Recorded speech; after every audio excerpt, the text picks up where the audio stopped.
ॐ भूर्भुवः स्वः तत्सवितुर्वरेण्यं भर्गो देवस्य धीमहि धियो यो नः प्रचोदयात्।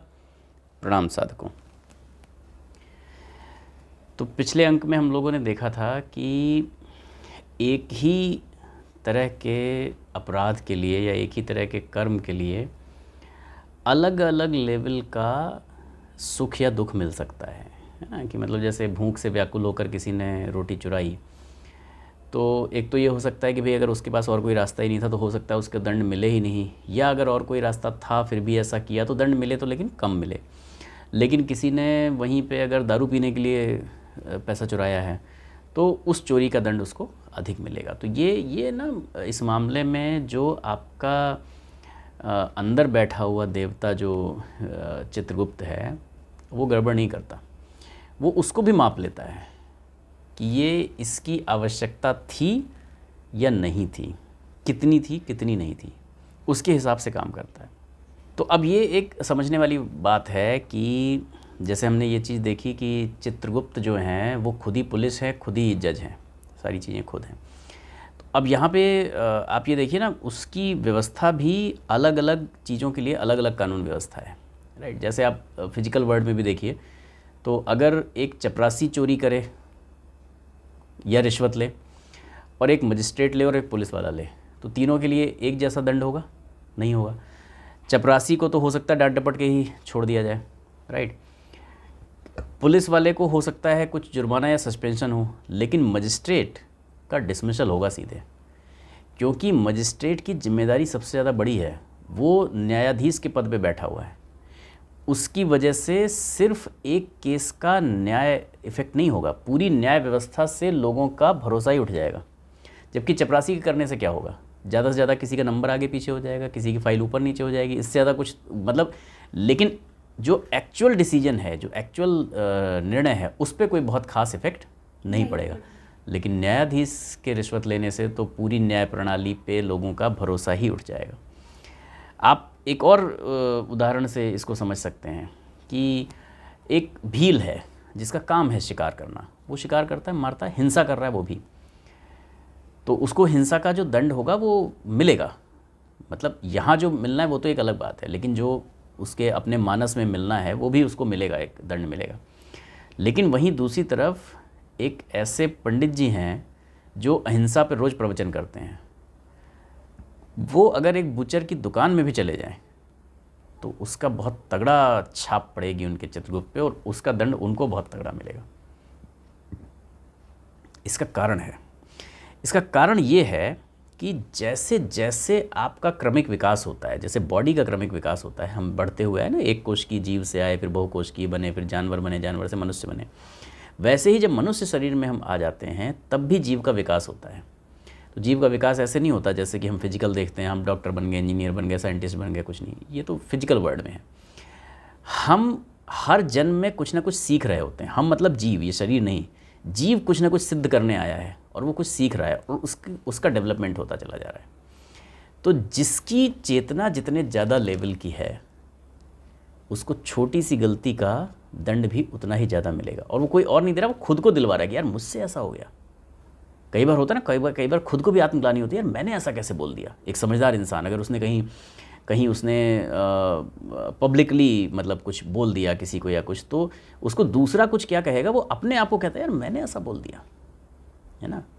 महाभारत में ये प्रकरण आता है कि कर्ण ने द्रौपदी के लिए एक जो सभा में बोल दिया था, जो अपशब्द बोल दिए थे, उसकी ग्लानि कर्ण को जीवन भर रही। कृष्ण जी ने जब उनको बहुत कोशिश की पांडवों के खेमे में लाने के लिए, तो उनका यही वो था कि अगर मैं सब चीज़ें एक तरफ हटा भी दूँ, दुर्योधन के जो मेरे ऊपर किए गए उपकार हैं उनको हटा दूँ, बाकी सारी चीज़ें हटा दूँ, तब भी मैं पांडवों के खेमे में नहीं जा सकता। तो उन्होंने कहा ऐसा क्यों? उन्होंने कहा क्योंकि उस खेमे में द्रौपदी है और द्रौपदी का सामना मैं नहीं कर सकता, क्योंकि मैंने जीवन भर कभी किसी नारी का अपमान नहीं किया। मैंने हमेशा ये माना कि नारी पूजनीय है और मैंने हमेशा पूजा की, वंदना की। उस दिन पता नहीं मुझे क्या हो गया था, मैं अपमान देखता तो रहा ही, मैंने खुद भी अपमान कर दिया। तो उसका अब वो ये हो नहीं सकता। और मतलब उन्होंने कहा कि शायद उसका दंड यही है कि मैं खुद अपने ही भाइयों के अगेंस्ट जानने के बाद भी लड़ता रहूं।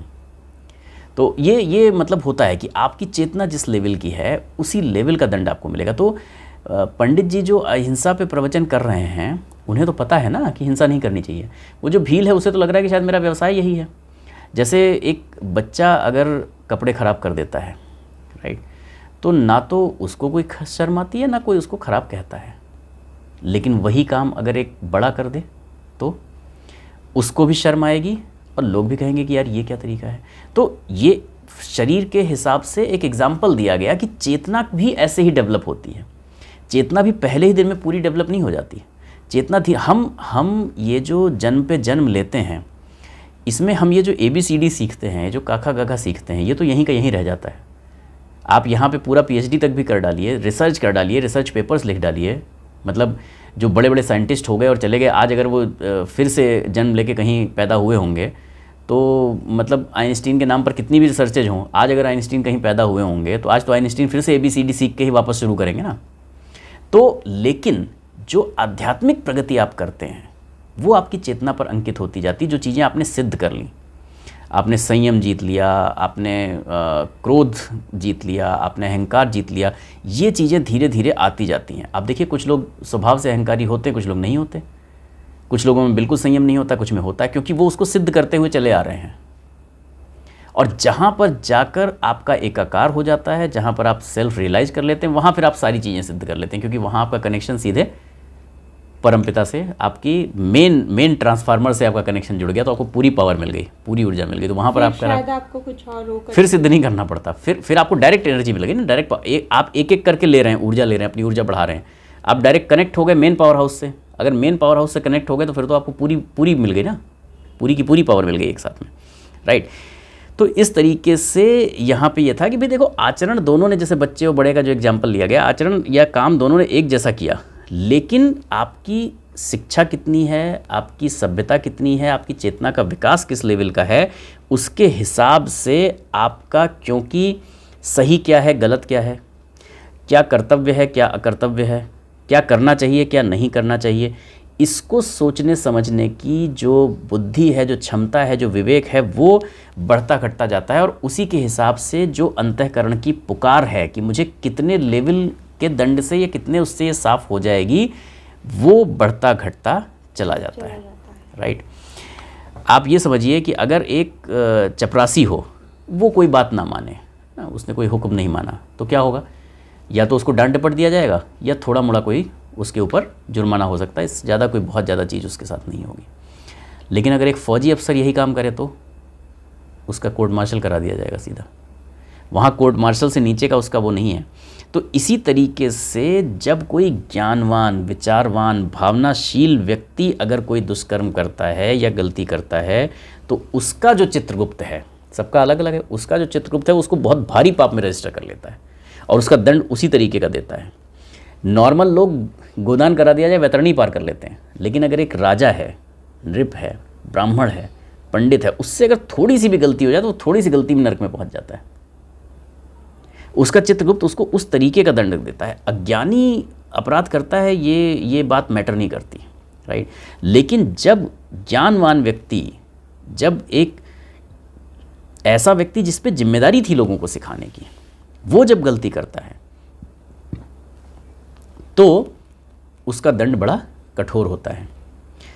अगर एक ब्राह्मण अपने कर्तव्य पथ से विमुख हो जाए, ब्राह्मण मतलब जिसके ऊपर जिम्मेदारी है, ब्राह्मण का मतलब ये है कि जो ब्रह्म को जानता, हाँ, जो ब्रह्म से जानता है, खैर ये तो एक बहुत बड़ा पद हो गया, बट जो आदमी भी समाज को शिक्षा देने का काम कर रहा है, जो डायरेक्शन दे रहा है कहीं भी, मतलब जो जातिगत नहीं है, जो कोच है, जो ट्रेनर है, जो टीचर है, जो मेंटर है किसी का, जो राजा है, प्रधानमंत्री है, राष्ट्रपति है, उसका आचरण उतने ही ऊंचे लेवल का आदमी एक्सपेक्ट करता है। खुद वो वही काम करे, कहेगा कोई बात नहीं, वो कहता हम तो कर सकते हैं भाई, हम तो अज्ञानी जीव हैं, लेकिन यार ये कैसे कर रहे हैं वही काम, वो नहीं कर सकते। एक किसी का वीडियो वायरल हो जाए, प्राइम मिनिस्टर का अपने बेटे को थप्पड़ मारते हुए, फिर देखिए आप, जबकि सब लोग अपने बेटे को थप्पड़ मारते हैं, यार ये ऐसे कर रहे हैं। समझ रहे हैं? तो उनसे लोगों की एक्सपेक्टेशन भी उसी तरीके की है। ज्ञानवानों का जो दायित्व है, उत्तरदायित्व है, वो बड़ा कठोर है। इसीलिए कई जगह पर ये प्रकरण आया है, मतलब इवन भगवान राम ने भी कहा है कि राजा का जो कर्तव्य है वो बहुत कठोर है, क्योंकि राजा का फिर ना कोई पत्नी है, ना भाई है, ना माता है, ना पिता है कोई, वो सिर्फ राजा है। इसलिए बड़ा उसके लिए कई जगह पर बहुत मुश्किल हो जाता है, बहुत ज़्यादा दिक्कत हो जाती है। तो उसके लिए इतना ज़्यादा रिक्वायरमेंट है कि वो अपने सदाचार पे, कैरेक्टर पे दृढ़ रहे, कि मतलब अगर वो वहाँ नहीं रह पाया तो 7वीं मंजिल से गिरने का जो दुख होता है, जो कष्ट होता है, वही उसको होगा। कर्मों का जो फल है वो कैसे मिलता है, किस प्रकार से मिलता है, ये चीज़ जो है हम लोगों ने अभी तक ये समझा कि किस तरीके से अलग अलग एक ही चीज़ पर वो रहती है। आगे इसका फल किस तरीके से मिलता है, अचानक अकस्मात चीज़ें कैसे आ जाती हैं, वो आएंगी। फिर धीरे धीरे जैसे जैसे हम आगे बढ़ेंगे, कर्मों की कैटेगरी आएगी, कैसे वो होती है, किस चीज़ का दंड। बहुत सारे लोगों के दिमाग में होता है कि कुछ चीज़ों का दंड हमें इसी मतलब जन्म में क्यों नहीं मिल जाता, आगे तक क्यों जाता है, क्या होता है। हर चीज़ की व्यवस्था बनी हुई है। मतलब अगर ऐसा नहीं होता तो वाकई में सब कुछ यहीं होके एक ही जन्म में ख़त्म हो जाता, जन्म पे जन्म लेने ही नहीं पड़ते। बट ऑफ कोर्स ऐसी कुछ चीज़ें होती हैं जिनका नहीं हो पाता निराकरण, इसलिए वो चीज़ें आगे जाती हैं। आगे के अंकों में हम लोग इन चीज़ों को देखेंगे। तब तक के लिए बने रहिए हमारे साथ। आगे बहुत इंटरेस्टिंग चीज़ें आने वाली हैं। कर्मों की श्रेणियाँ आएंगी, कौन से कर्म कैसे बनते हैं, उनका फल कैसे बनता है, ये सारी चीज़ें हम लोग इसमें देखने वाले हैं। तब तक हम एक क्वेश्चन ले लेते हैं, और ये प्रश्न पूछा है माधव सेठ यादव भैया ने। इन्होंने पूछा है कि जीवन के सत्य को जानने के लिए सत्संग के अलावा और क्या रास्ते हैं, और दूसरा इन्होंने पूछा है कि ध्यान कैसे किया जाए, ध्यान की विधि, और तीसरा है कि कैसे पता चले कि ध्यान हो रहा है, सही हो रहा है कि नहीं। ओके, सो पहला प्रश्न लेते हैं जो सत्संग से रिलेटेड है। तो बड़ा अच्छा प्रश्न है ये कि सत्संग के अलावा और कोई तरीका। तो तरीके बहुत सारे हैं। सबसे अच्छा इसका जो उदाहरण मिलता है वो रामचरितमानस में भगवान राम जब माता शबरी से मिलते हैं और वो कहती हैं कि भाई मेरे पास तो कोई उपदेश नहीं है, कोई तरीका नहीं है, कुछ नहीं है, सारी चीज़ें हैं। तो वो कहते हैं कि मैं एक भक्ति का ही नाता मानता हूँ, और कहते हैं कि मैं इसलिए आपको नवधा भक्ति का उपदेश देता हूँ। नवधा मतलब 9 प्रकार की भक्ति होती है। वो कहते हैं नवधा भगत कहूँ तो ही पाही, सावधान सुन धरु मन माही, प्रथम भगत संतन कर संगा। मतलब सत्संग को पहले नंबर पर रखा। यस। दूसरी रति मम कथा प्रसंगा। अब आप यहाँ पे ध्यान दीजिएगा, 9 प्रकार की भक्ति हैं। 9 प्रकार की भक्ति में, 9 तरीकों में, 9 साधनों में केवल एक पहली है जिसमें कि कोई भी कंडीशन नहीं है। प्योर सिर्फ एक बात कही, प्रथम भगत संतन कर संगा, जिसको सत्संग कहते हैं। सत्संग में भी लोगों का बड़ा मतलब कन्फ्यूजन होता है। मैं जब बहुत छोटा था तो एक जगह से हम लोग गुजरते थे, तो वहाँ पे कुछ सत्संग कुटीर आश्रम करके ऐसा लिखा हुआ था, और इत्तेफाक से जब भी हम अपनी मम्मी के साथ गुजरते थे तो वहाँ पे संकीर्तन चल रहा होता था। तो बहुत समय तक हम संकीर्तन को ही सत्संग समझते रहे कि संकीर्तन जो मतलब कीर्तन भजन जो होता है, यही ढोलक बजा गाना, यही सत्संग होता है। बहुत बाद में ये क्लियर हुआ कि भाई सत्संग का मतलब है सच्चे और अच्छे लोगों का साथ। सच्चे और अच्छे लोगों का साथ जो है वो सत्संग है, और वो अगर हो जाता है तो फिर बाकी की चीज़ें अपने आप हो जाती हैं। जो इसीलिए उन्होंने कहा, इसीलिए उन्होंने इसमें कोई कंडीशन नहीं लिखाई। प्रथम भगत संतन कर संगा, दूसरी रतमम कथा प्रसंगा। तो उन्होंने कहा कि पहली तो केवल संतों का संग है, दूसरी क्या है, दूसरी रति मम कथा प्रसंगा। मेरी कथा का श्रवण करो, सुनो, लेकिन उनमें क्या होना चाहिए, सच्ची प्रीति, सच्ची प्रेम होना चाहिए। दूसरी रति मम कथा प्रसंगा, मेरे कथा प्रसंग में प्रेम। गुरुपद पंकज सेवा, तीसरी भगति अमान, चौथी भगति मम गुण गन, करई कपट तज मान। तो उसमें उन्होंने कहा कि साहब तीसरी भक्ति क्या है, अपने गुरु के चरण कमलों की सेवा करिए, लेकिन केवल इतने से काम नहीं बनेगा, गुरुपद पंकज सेवा तीसरी भगत अमान, उसमें किसी तरीके का मतलब काज कपट नहीं करिए। अमान का मतलब ये है कि आप अपना मान त्याग दें, अपना सम्मान त्याग दें पूरी तरीके से। सबहि मान प्रद आप अमानी, मतलब अपने सम्मान की चिंता ना आए उसमें बीच में फिर, ठीक है। और चौथी भगति मम गुण गन करई कपट तज गान, तो वो कह रहे चौथी भक्ति क्या है, मेरे गुण का गान करे, कैसे, सारे कपट त्याग के। अब सब में देखिएगा, सब में कंडीशन लगी हुई है, मेरा गुणगान करे, मेरे गुणों का गान करें, लेकिन हर तरह के कपट को त्याग दें, सारे कपट छोड़ दें, कोई छल कपट नहीं होना चाहिए। फिर आता है मंत्र जाप मम दृढ़ विश्वासा पंचम भजन सुवेद प्रकाशा। उन्होंने कहा साहब मंत्र जाप करिए, लेकिन मंत्र जाप कैसे, मंत्र जाप मम दृढ़ विश्वासा, मेरे मंत्र का जाप करिए, लेकिन दृढ़ विश्वास होना चाहिए, साधारण विश्वास भी डिग जाता है। यहाँ तक कि माता सीता का विश्वास डिगने लग गया था जब बहुत समय हो गया अशोक वाटिका में, जब हनुमान जी पहुँचे हैं तो वो त्रिजटा माँ से कह रहे थे कि क्या कभी उनको मेरी खबर भी लग पाएगी कि मैं यहाँ तक हूँ।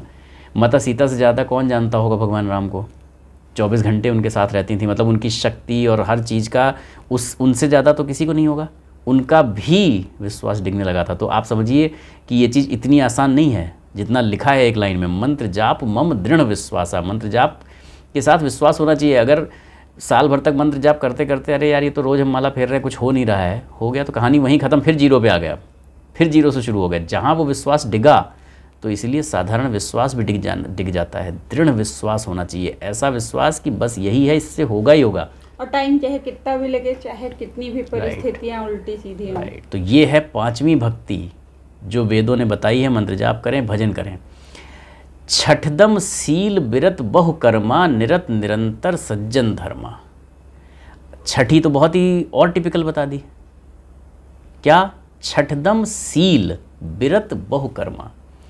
दम का मतलब है इंद्रिय निग्रह, यानी कि जितनी इंद्रियों को प्रिय लगने वाली चीज़ें हैं उनका निग्रह, अर्थात जो विवेकानंद जी कहते हैं, विवेकानंद जी ने भी 2 मार्ग बताए हैं, एक कहते हैं प्रवृत्ति मार्ग, एक कहते हैं निवृत्ति मार्ग। तो प्रवृत्ति मार्ग का मतलब होता है कि आप सब कुछ भोग के और फिर उसको छोड़ते जाएंगे कि अच्छा ये अब इससे मन भर गया, इससे मन भर गया, इससे मन भर गया, इससे मन भर गया। तो 99% लोग वो कहते हैं कि 99% लोग प्रवृत्ति मार्ग पर ही चल सकते हैं, निवृत्ति मार्ग सबके बस का नहीं है। वो बिल्कुल एकदम संत जिन्होंने जागृत कर लिया है वो है। निवृत्ति मार्ग का मतलब है कि वो क्या कहते हैं, नेति नेति, ये भी नहीं है, ये भी नहीं है, ये भी नहीं है। वो सीधा जगत को वो देखते हैं कि ये जगत तो झूठ है, ये कुछ है ही नहीं, और उनकी इंद्रियां उनका कहना मानती हैं। हमारी आपकी इंद्रियां कहना नहीं मानती, इसलिए हम यूज करके छोड़ते हैं। वो भी मतलब अच्छा है, बहुत सारे लोग यूज करके भी नहीं छोड़ पाते, लास्ट स्टेज तक वो नहीं होती, लेकिन उनका कहना है कि 99% लोग प्रवृत्ति मार्ग से होकर ही गुजर सकते हैं, निवृत्ति इज़ डिफरेंट। तो वो छठी में ये कह रहे हैं, छठ दम इंद्रिय निग्रह, इंद्रियों की वो चीज़ें छोड़ दीजिए। सील विरत बहुकर्मा, दूसरा आपका आचरण बिल्कुल शील युक्त विनय युक्त होना चाहिए, और विरत बहुकर्मा यानी कि ज़्यादातर अर्थात सभी कर्मों में विरक्ति हो जाए। जब आप इंद्रिय निग्रह कर लेंगे तो विरक्ति नहीं होगी, तो इंद्रिय निग्रह होगा ही नहीं वैसे ही, तब तो आप इंद्रियों के पीछे ही भागते रहेंगे। खाना अच्छा लग रहा है, ये वाला खाना अच्छा लग रहा है, ये पीना अच्छा लग रहा है, एसी चाहिए, ये चाहिए, मतलब तमाम ये सब इंद्रियों को तो चाहिए।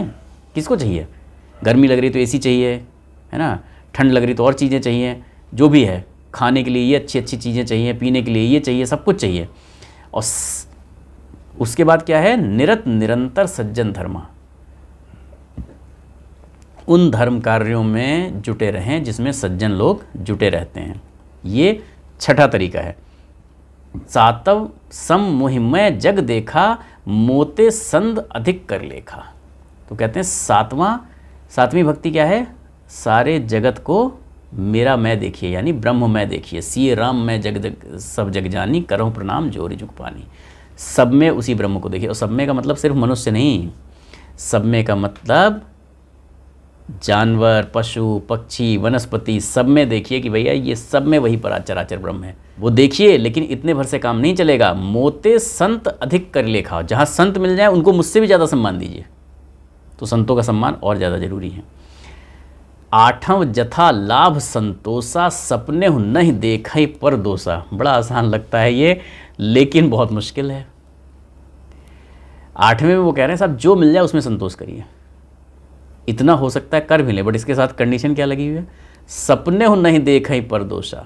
सपना तो छोड़िए, यहाँ तो मतलब गोस्वामी तुलसीदास जी जो रामचरितमानस लिख के चले गए हैं, उसमें उन्होंने शुरुआत में सबसे पहले अपने दोष गिनाए हैं, और अपने दोष गिना कर और दूसरों की स्तुति करके उन्होंने यही बताने की संसार को कोशिश की है कि दोष अपने में देखिए और दूसरों की हमेशा अच्छाइयाँ देखिए। लेकिन वो लोग उसी रामचरितमानस की चौपाइयों का सहारा ले लेकर दूसरों के दोष गिनाते रहते हैं सुबह से शाम तक। तो यहाँ वो यही कह रहे हैं कि जो मिल जाए उसमें संतोष करें, और उसके बाद सपने हु नहीं देखई पर दोषा। दूसरे के दोष मतलब देखना तो बड़ी दूर की बात है, उसकी बुराई करना तो बड़ी दूर की बात है, सपने में भी ना है। रामचरितमानस में ये उन्होंने कई जगह पर एक्सप्लेन किया है। उन्होंने अच्छाई की जो तुलना दी है, जो कैरेक्टर की सीमा मापी है, जो उसका उन्होंने हाँ जो एक्सटेंट बताया है, वो सपने को बताया। सपने उन्हें देखें पर दोष, सपने में भी दूसरा दोष न देखें। जे सपने हो पर नार न हेरी, है ना, सपने ही हो भिखार नृप रंग नाप। तो उन्होंने हमेशा बताया कि मतलब सपने में भी जब आपके ना आए कोई बुरी बात, कोई बुरी चीज़, ये चीज़, तब समझिए वो इंसान अच्छा है। तो यहाँ इतनी कंडीशन है, तो आप समझ लीजिए। और दूसरी तरफ पहली भगति, प्रथम भगत संतन कर संगा। तो तरीके हैं, मार्ग सभी हैं, मार्ग सारे हैं, और मार्ग सारे वहीं पहुँचते हैं। लेकिन सत्संग या संतों का संग सबसे आसान मार्ग है, क्योंकि जब संतों का संग हो जाएगा, अच्छे लोगों का संग है, तो अच्छे लोगों के अंदर आदतें भी अच्छी होंगी। जब आप उनको देखेंगे, उनके साथ रहेंगे, उनमें दोष होगा नहीं। जब दोष होगा नहीं तो दोष किसी का देखेंगे नहीं, ठीक है ना। वो पथ्य अपथ्य खाते नहीं होंगे, सात्विक भोजन करते होंगे, तो आपकी भी आदत धीरे धीरे वैसी बनती चली जाएगी। तो इसलिए जो सत्संग है उसको सबसे ऊपर रखा गया है, और संतों के साथ को सबसे ऊपर रखा गया है। क्योंकि जब आप उनके साथ रहेंगे तो बाकी चीज़ें राम में देखने लगेंगे, आप चीज़ों को गुण का गान करने लगेंगे, इंद्रिय निग्रह होने लगेगा। वो सारी चीज़ें बाई प्रोडक्ट हैं, वो अपने आप हो जाएंगी। और इसको छोड़ के अगर आप बाकी किसी एक को पकड़ने की कोशिश करेंगे तो वो मार्ग हमेशा डिफ़िकल्ट होगा। लेकिन मार्ग सभी है, जैसा जिसको उचित लगे, और जैसा मतलब उचित लगे और जैसा लगे कि ये मेरे वश में है वैसा करें। लेकिन सबसे ऊपर रखा इसलिए गया है क्योंकि वो सबसे आसान है। दूसरा कि ध्यान कैसे करें। हाँ, अच्छा, यही प्रश्न बड़ा लंबा हो गया तो दूसरा वाला भूल गया मैं। तो दूसरा वाला प्रश्न था कि ध्यान कैसे करना चाहिए, कब करना चाहिए, और कैसे पता चले। पता चलना तो बड़ा आसान है, वो मैं भी बता दूंगा। पता चलना बहुत आसान है, लगना मुश्किल है। तो लगने के लिए कुछ चीज़ें ध्यान में रखनी ज़रूरी होती हैं। एक तो सबसे पहले मन, वचन और कर्म की शुद्धि ज़रूरी है। जब शुद्धि हो जाएगी, हमेशा स्वामी विवेकानंद जी भी यही कहते हैं, गुरुदेव भी यही कहते हैं कि आप पात्रता विकसित करिए, बाकी सारी चीज़ें हो जाएंगी। और पात्रता में सबसे पहली चीज़ है मन, वचन और कर्म की शुद्धता। मन से, वचन से और कर्म तीनों से शुद्ध होना चाहिए, सात्विकता होनी चाहिए, राइट। दूसरा, आप अष्टांग योग पद्धति पर जा सकते हैं, और अष्टांग योग पद्धति के अंदर ध्यान का नंबर 7वें नंबर पर आता है। यम, नियम, आसन, प्राणायाम, प्रत्याहार, धारणा, ध्यान, समाधि। तो यम का मतलब वही है, पहले इंद्रिय निग्रह, तो वहाँ पर शुद्धता हो जाएगी अपने आप। फिर नियम, चीज़ों को नियम में ढालें, टाइम अपना फिक्स करें चीज़ों को लेकर। आसन शरीर को सधेगा, उससे शरीर सधेगा। जब आसन आएगा तो शरीर उसमें आएगा, शरीर साधना पहले ज़रूरी है। फिर प्राणायाम, वो भी शरीर की शुद्धि के लिए है। प्रत्याहार, धीरे धीरे आहार को कम करेंगे। धारणा, फिर इन चीज़ों को अपने जीवन में आप धारण कर लेंगे, तब ध्यान लगेगा। तो जनरली होता क्या है कि ध्यान तो खैर मतलब एक चीज़ है, लोग तो सीधा समाधि लगाना चाहते हैं। सीधा समाधि पहली बात तो लगेगी नहीं, और अगर लग गई तो वो अनिष्ट कर सकती है, वो बड़ा दिक्कत है। तो पहले एक एक स्टेप होते हुए चलें, इन पर चलें। दूसरा, समय का बड़ा वो है, इसमें बड़ी अच्छी बात गीता में भगवान श्री कृष्ण ने कही है कि जो आम आदमी के लिए दिन है वो आत्म संयमी आत्मनिरीक्षक मुनि के लिए रात्रि है, और जो आम आदमी के लिए रात्रि है वो आत्मनिरीक्षक मुनि के लिए दिन है। तो इसका मतलब जब आप समझेंगे तो वो ये जाता है कि जब आप दिन में ध्यान करने बैठेंगे तो ऑफिस की चीज़ों पर, गतिविधि पर ध्यान जा सकता है, किसी का फ़ोन आ सकता है, दरवाजे पे घंटी बज सकती है, कोई आवाज़ दे सकता है, इधर उधर से आवाज़ आ सकती है, बहुत सारी चीज़ें हो सकती हैं। लेकिन जब आप यही काम उस समय कर रहे होंगे जिस समय संसार सो रहा है, तो संसार जनरली आप देखें लोग 6 बजे से जगना शुरू करते हैं, चाहे दूध वाले, पेपर वाले, कोई भी आना जाना शुरू हो, उनकी आवाज़ 6 बजे से आना शुरू होती है। आप ब्रह्म मुहूर्त में उठें 4 बजे, 4 बजे ब्रह्म मुहूर्त में उठ के अपना नित्य कर्म करके नहा के और उस समय बैठें ध्यान करने। उस समय ना तो फ़ोन आने की किसी की चिंता है, ना कुछ है, सारी चीज़ें हैं। बहुत सारे लोग रात का भी सहारा लेते हैं। गुरुदेव तो ये कहा जाता है कि रात में 1:30 बजे उठ जाते थे, और उस समय क्योंकि उनको तो 24-24 लाख के 24 महापुरुष चरण करने थे, लेकिन उसका मतलब ये तो था नहीं कि दिन भर किसी से मिलेंगे नहीं, कुछ नहीं, लोगों से मिलना भी होता था, सारी चीज़ें। तो संसार जब उठता था 6 साढ़े 6 बजे, उस समय तक वो अपने ये सारे कार्य निपटा लेते थे और दिन भर बाकी सबके लिए उपलब्ध रहते थे। तो ये करना ज़रूरी है। और ध्यान जब लगेगा तो वो है एक अनुभूति, वो एहसास होगा कि आप कनेक्ट हो गए हैं, वो कनेक्ट हो गए हैं आप परमपिता परमात्मा से। और वो जो अनुभूति है वो सिर्फ महसूस की जा सकती है। वो गूंगे की मिठाई वाली बात है, उसको आप महसूस कर सकते हैं, एक्सप्लेन नहीं कर सकते, वो इतनी अच्छी वो चीज़ है। उसके बाद आदमी कहता है ना कि जह जाने जग जाए हेराई, ये रामचरितमानस में गोस्वामी तुलसीदास जी ने किया है कि जिसको जानने के बाद जग जाए हेराई, मतलब फिर ये संसार नहीं दिखता, फिर सबके अंदर वही ब्रह्म दिखना शुरू हो जाता है। फिर वो नाम रूप का आवरण जो है वो हट जाता है कि अच्छा इसका नाम ये है और रूप ये है, वो हट जाता है। सबके अंदर इतना सुंदर संसार दिखने लगता है। फिर उसके बाद यही संसार इतना बढ़िया हो जाता है। एंड ये चीज़ ज़रूर कहना है कि ध्यान लगता है, तो अगर मतलब कभी मन में ये दुविधा आए कि पता नहीं ध्यान लगाने जैसी कोई चीज़ होती भी है कि नहीं, तो हम कह सकते हैं कि ध्यान लगता है। और अगर कभी ये चीज़ आई तो ध्यान किस विधि से और लगभग कितने टाइम में लगता है, इस पर एक डिटेल में, मतलब 1-2 वीडियो का नहीं है ये, कम से कम एक वो हो सकता है। शुरुआत में आप 1-2 चीज़ें कर सकते हैं। आप गाइडेड मेडिटेशन का सहारा ले सकते हैं। AWGP की साइट पर जाएंगे, आपको वहाँ पर गाइडेड मेडिटेशन के ध्यान मिल जाएंगे। गुरुदेव की वाणी में है, 3 शरीर का ध्यान है, पंचकोश का ध्यान है, कुंडलिनी जागरण का ध्यान है। आप सुन सकते हैं, जो आपके लिए सूटेबल हो वो आप कर सकते हैं। दूसरा, आप जागृत तीर्थ क्षेत्रों का सहारा ले सकते हैं ध्यान लगाने के लिए। अगर आपको लगता है अपने घर में नहीं लग पा रहा है आसानी से, जैसे शांति कुंज एक जागृत तीर्थ क्षेत्र है, उसका आप सहारा ले सकते हैं। विवेकानंद जी के हैं क्षेत्र हैं, अल्मोड़ा में हैं, वेल्लूर में हैं, कई जगह इनके भी जो सेंटर्स बने हुए हैं, वहाँ पर जागृत क्षेत्र होते हैं जहाँ पर लोग ध्यान करते रहते हैं बैठकर।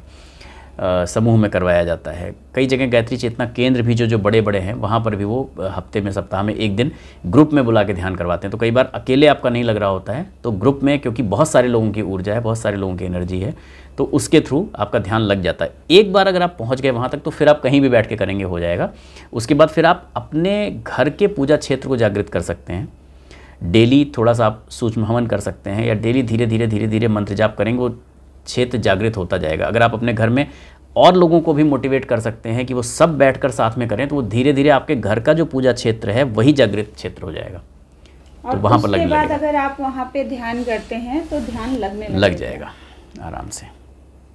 बस हम ये विश्वास दिला सकते हैं कि ध्यान लगता है, क्योंकि हमने ये चीज़ एक्सपीरियंस किया है, तो इसलिए हम कह सकते हैं कि ध्यान लगता है। पर मंत्र जाप मम दृढ़ विश्वासा, विश्वास बहुत दृढ़ होना चाहिए। जहाँ विश्वास जिस पॉइंट पे डिगा वहाँ आप 0 पे पहुँच जाएंगे, फिर उतना ही टाइम लगेगा। तो करने तब बैठें पहले जब विश्वास तगड़ा हो जाए, विश्वास जम जाए तब करने बैठें। क्योंकि अगर विश्वास नहीं जमा है, हो नहीं रहा, छोड़ो हटो, तो वो काम बनता नहीं फिर उससे। क्योंकि इतनी आसानी से अगर लग रहा होता तो रोज़ सब ला के बता, आज मैं बैठा, मैंने 2 मिनट में ध्यान लगा लिया, ऐसा होता नहीं है। लेकिन हाँ, नहीं होगा ये भी। आप पहले दिन बैठेंगे, शायद आप आधे घंटे बैठें, उसमें से 30 सेकंड लगे, हो सकता है पहले दिन 10 ही सेकंड लगे, 1 सेकंड भी ना लगे। 3, 4, 5 दिन, हफ्ते दिन बाद 30 सेकंड, 40 सेकंड, जिस दिन मिनट, 2 मिनट, 5 मिनट का लग गया ना, उसके बाद तो फिर आपको आनंद आने लगेगा। फिर तो आधे घंटे लगने लगेगा, मज़ा आ जाएगा बिल्कुल एकदम, मतलब ज़बरदस्त वाला मज़ा आता है, आप ये समझिए। ठीक है जी। तो आगे और कैटेगरीज देखेंगे किस तरीके से आगे बढ़ते हैं कर्म में हम लोग, और तब तक के लिए बने रहिए हमारे साथ। एक बार जगत के कल्याण के लिए शुभकामना प्रार्थना करेंगे और फिर हम लोग आगे बढ़ेंगे।